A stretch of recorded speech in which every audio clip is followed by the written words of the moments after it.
Shall be just giving a brief introduction. You see, we recently conducted a randomized placebo-controlled double-blind clinical trial of bacteriophage cocktail in chronic wound infections, maybe a diabetic or non-diabetic, and we got very encouraging results.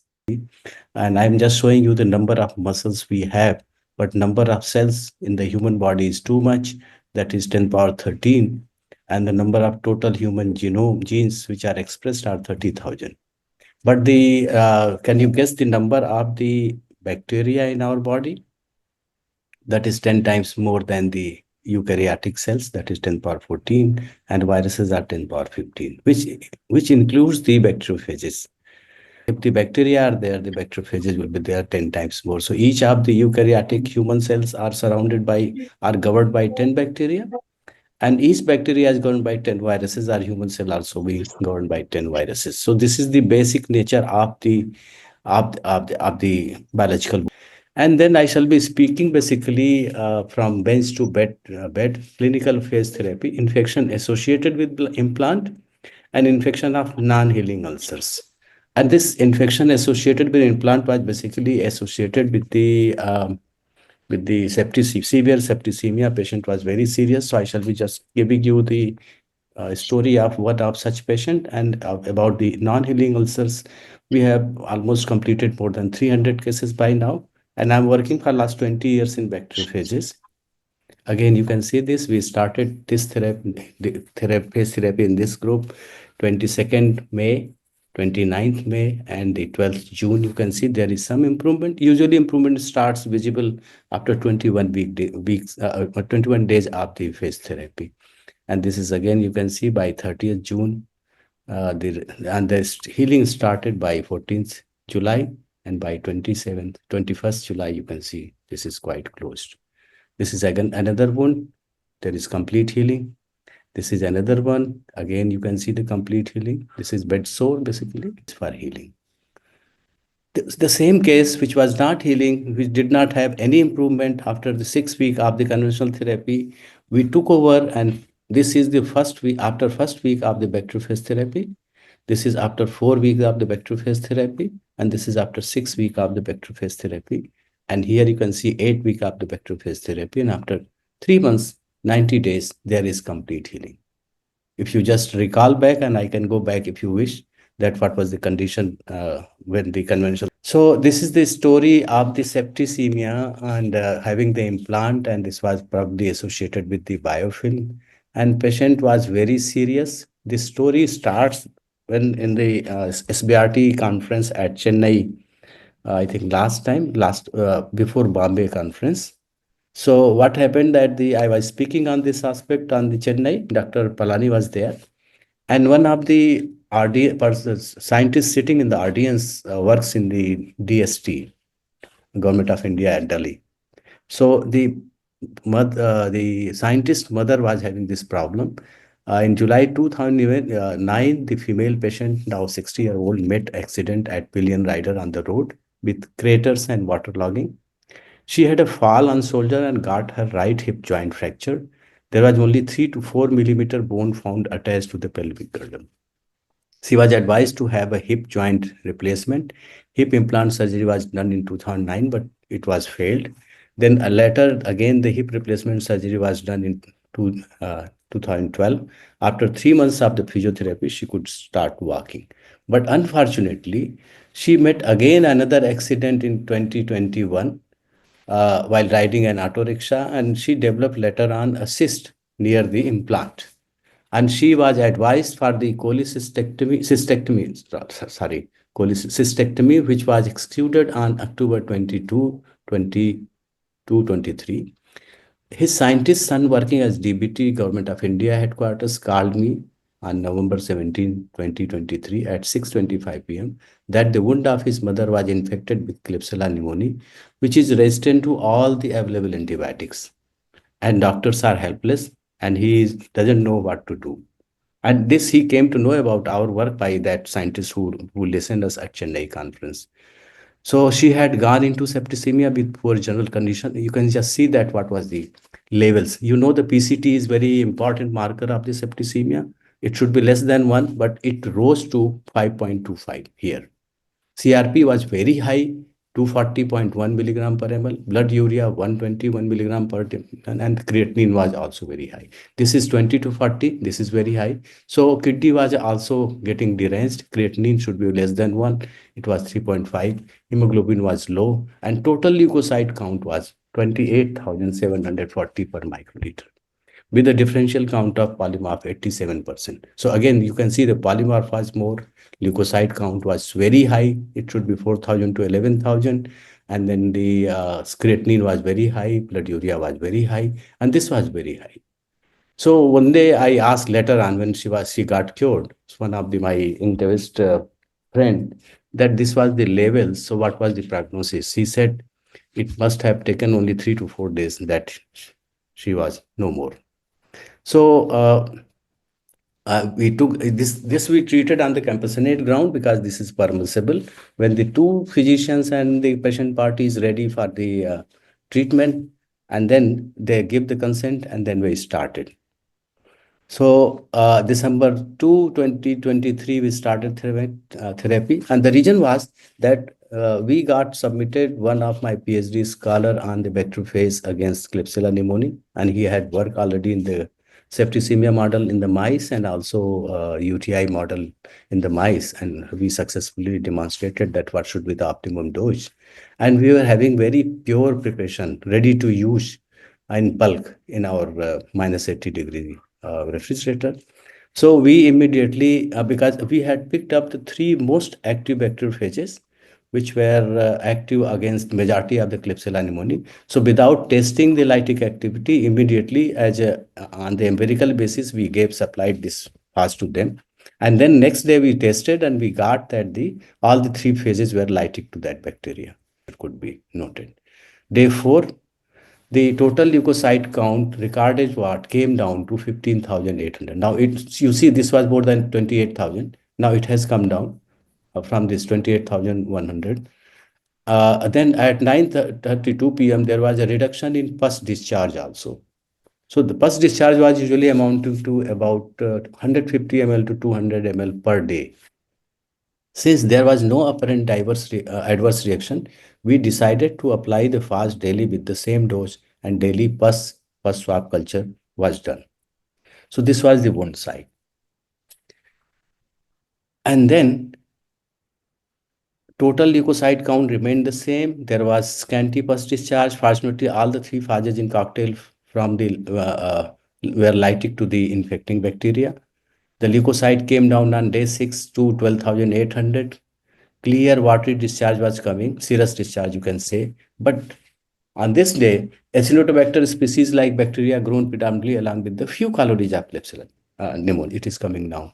The new isolate could be confirmed as A. baumannii and subjected to screening for 10 purified phages available with us. There was a candidate from Uttarakhand. She was working on the A. baumannii, and that's why we are having the pure preparation of this one also. So when the parameters previous day came down like this, so the surgeons decided to open the wound, because after opening the wound, it is better to clean and apply the phages. So you can see the implant here, Metek implant, and then we continued with the therapy.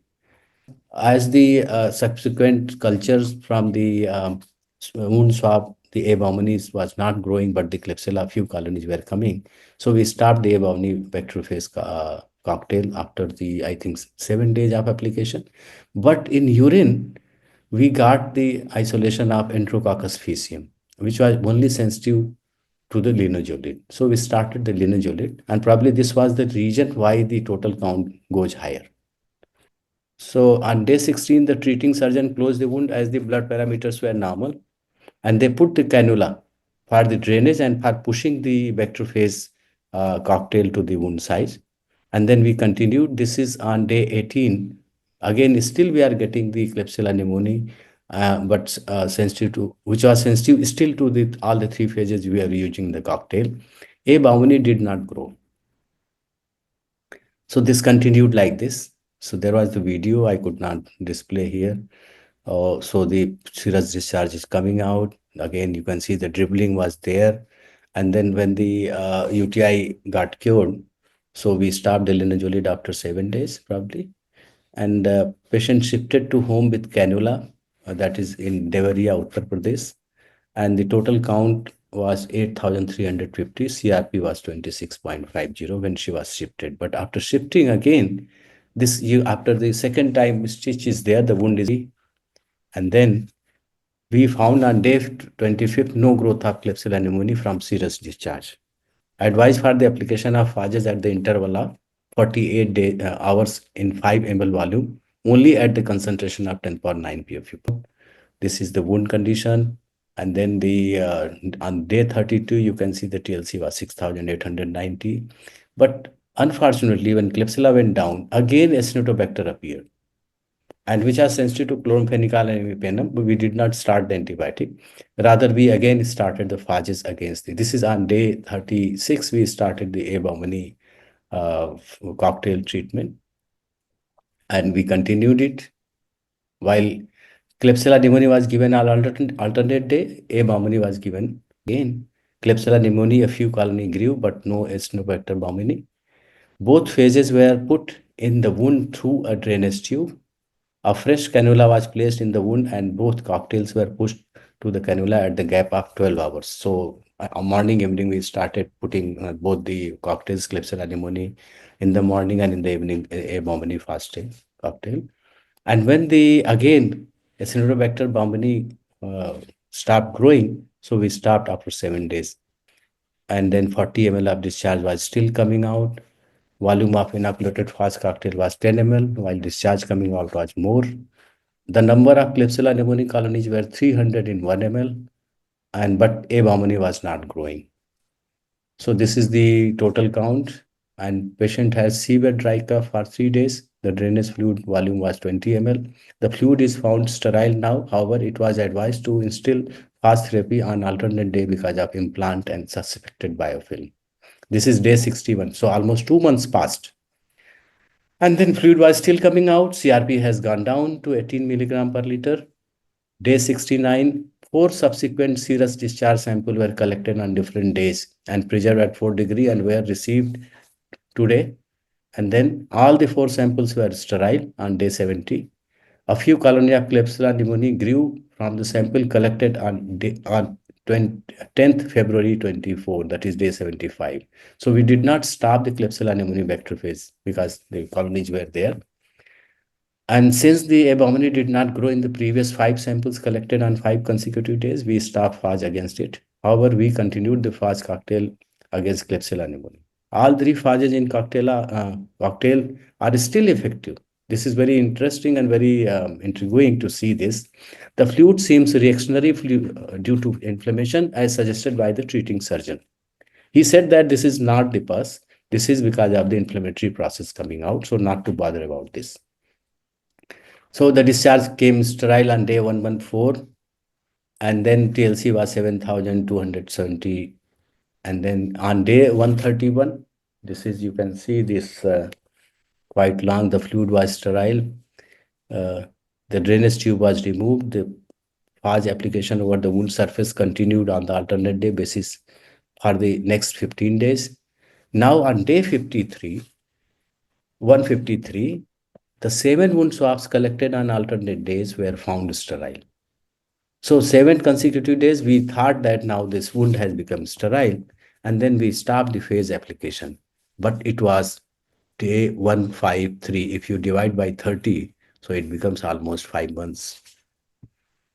And we continued with the Phage because biofilm was the main issue, and we did not remove the implant. This is very important. Usually infected implants, the surgeon has to remove. So this is the story which went. And the collection was there on ultrasound examination. The surgeon tried to aspirate it, but did not come because it was a thick fluid. So the surgeon suggested that it will absorb automatically. And then these are the parameters. Patient is fine. Wound site is completely healed. She has gained weight and is mobile by herself. TLC is 9,500. CRP was 17 milligram per liter. Fluid collection regressed to 4.3734 ml on USG examination on 208 day. And this is the wound condition now. And now she is walking. She's the patient. So we are just having many implant-associated infections treating right now, almost 6 cases, because we wish to publish a case report series, case series basically. Because when I met to the DG ICMR in 2018 to help us for the legal permission and other things, he said that we still lack the good supporting data. So you keep on doing this, collect the good data, then we can think about this. So we are still continuing phases. So now we are in a state where we have done a lot of synergy study also. So when you give the bacteriophage, and then after 6 or 8 hours of the gap, if you are giving the antibiotics which are not active or intermediate sensitive, they do magic. So this we have applied, and we have to test further on the human population also. We have done a lot of preclinical study in this area. So with these words, again, I would like to summarize my work that I just spoke about the healing of chronic wound with the bacteriophage cocktail, but they were all customized phages. And this case also, this was customized phase where we means saved the life. And there was another case we published with the Kalyan K from the Kogati from Guntur, and he has treated one case with septicemia, having the pneumonia, and by this nebulization, still now one case is being treated by him there. So thank you very much for your patience listening. I enjoyed talking to you.